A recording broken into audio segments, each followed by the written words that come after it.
Béni sois-tu notre Père, béni soit ton Saint-Nom pour cette journée, béni soit ton Saint-Nom pour cette nouvelle semaine. Béni soit ton Saint-Nom parce que tu permettras que nous puissions écouter ta parole, mais par-dessus tout, tu permettras que nous puissions l'appliquer sainement à nos vies.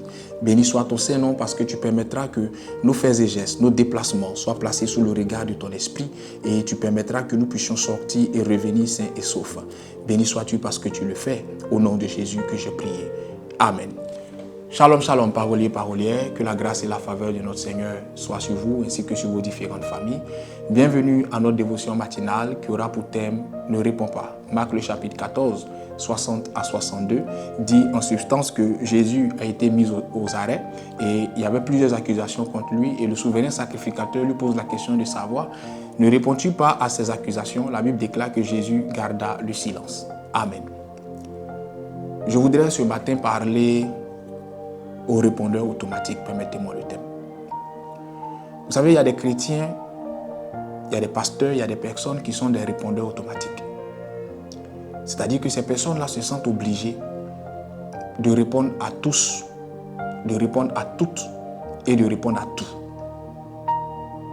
C'est-à-dire que vous ne savez pas vous taire face à une situation.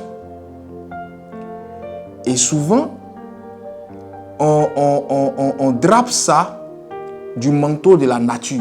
On dit non, je ne peux pas me taire parce que moi c'est dans ma nature d'être franc. Ce n'est pas de la franchise, excusez-moi. C'est un manque de sagesse. On se comprend un peu? Parce que la sagesse veut qu'on ne réponde pas à tout. Si Jésus, qui est notre modèle par excellence, devait répondre à tout, il n'allait même pas mourir à la croix. Parce que jusqu'à l'heure où je parle, il serait en train de répondre à tout.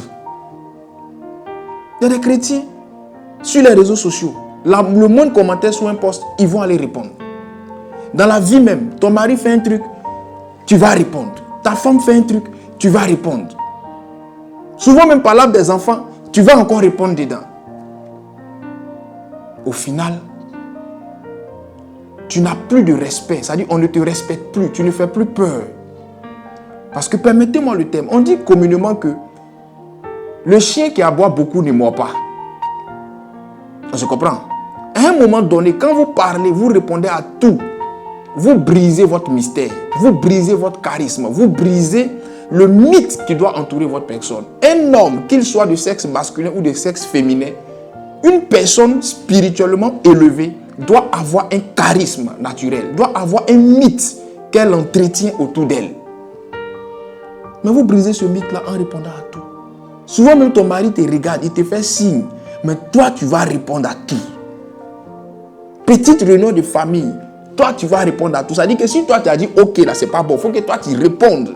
Toi tu vas expliquer. Il y a des situations où on t'explique, tu sais que tu as raison. Tu dis je m'excuse et puis on avance. C'est pas partout il faut répondre.